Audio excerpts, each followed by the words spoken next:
د اوو خویاندو یو ورور الله الله شپږ اوو ورځې پس د اوبو نه راووتو او دغه اوبه قبر ساز شوی و. دې باره کې زه تاسو ته وایم چې د بچو په غم الله څه ورکوي که نه. الله اکبر. نه نه دې باره کې زه ویډیو کوم ښه، چونکې والدین او هغه تورسرې دا به ډېر دردېدلي جي او په کوهاټ باندې ډېر غټ غم راغلی او تاسو ته پته ده چې د یو مدرسې تقریبا 50-60 طلبا هغه الله جل شانو په یو ورځ د اوبو په شکل کړل او روحونه یې ته واخیستل. نو زه تاسو ته وایم چې د ماشوم په غم الله څه ورکوي.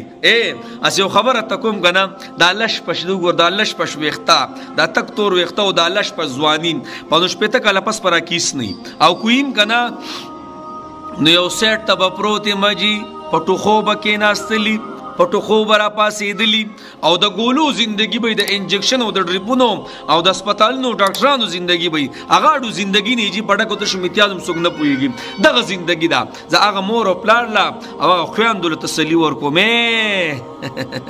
ډېر زر ده چې حمزه به قیامت میدان کې ستاسو دپاره جنګېږي. ښه، مالک بن دینار رحمت الله علیه هغه واقعه ده چې هغه یو لوري واغه وفات شو، ډېر غم و ډېر په غم کې اوده شو او بس بیا یو خوب لیدو قیامت شو او په قیامت کې یو اجدها ورپسې و جهنم ته غورځوو، خو یو ماشومانو اواز وکړو شابه زر راځئ اخو لاړه جهنم ته ورته. هغه پلار چې وی کتل نو یو وړه ماشوم په خپل لور باندې نظر شو د قیامت په میدان کې چې نظر په ولګېدو، بس په منډه منډه دغه لور ولراله او د مالک بن دینار رحمت الله علیه په غېږ کې کېناسته او هغه اجدها ته د لاس داسې مخکې کړ چې شابه ځه.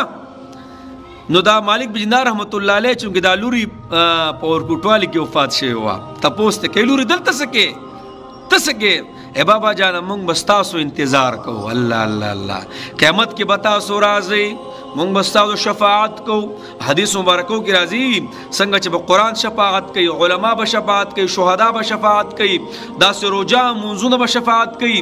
دقه شان به هغه ماشوم چې د بلوغ نه مخکې وفات شي هغه به هم د مور او پلار دپاره شفاعت کوي، د ټول خاندان دپاره به یو قسم له شفاعت کوي. نو ای مور او پلار، ای تورسرو، غم د باندې رالی خو یاد ساتئ ګورئ چېرته سرونه ونه وخئ، چېرته ګریوانونه ونه شلوئ، چېرته مخونه ونه وخئ.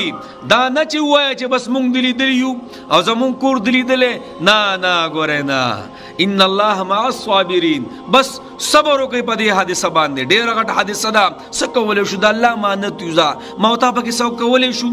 یو صحابي دی که نه زوی وفات شو او ښځه ورته وایي یو خبر درته کومه و چې امانت څوک چاله ورکړي او بیا ترې اخلي او هغه امانت نه ورکوي نو ته د هغه باره کې څه وې؟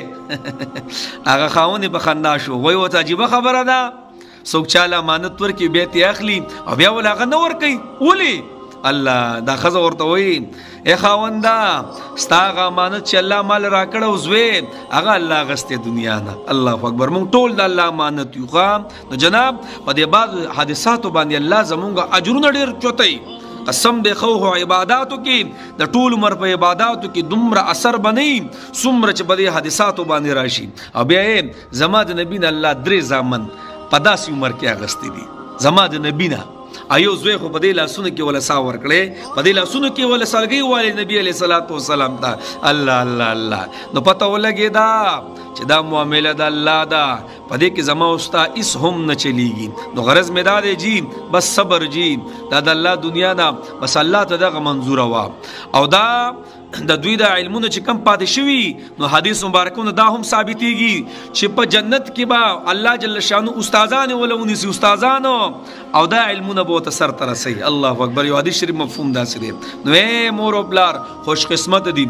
ایو روایت مې کتو غالبا یا زویب ته کورسنګي وي بدبخت دی هغه مور او پلار چې په ورکوټوالي کې څه دي ماشومان وفات نشي. الله الله الله. نو جناب بس صبر جی، صبر. بس صبر بدله به الله موږ له جنت راکوي. دا د الله دنیا ده چې څنګه یې غواړي خو بس ما او تا به صبر کوو او الله نه به غواړو یا الله بس پوره ادې د سیوا نه. نو بس دا یو تعزیتي ویډیو مو وکړه هغه مور او پلار دپاره چې بس موږ هېڅ نشو کولی جي په دې به الله داسې اجر درکوي که نه چې شفاعت به دله باقاعده کوي انشاءالله. دا بچنګې دا څومره بچنګي چې وفات شو دا ټول به شفاعت کوي د مور او پلار دپاره. او حمزه خو جناب بس الله دې موږ معاف کړي.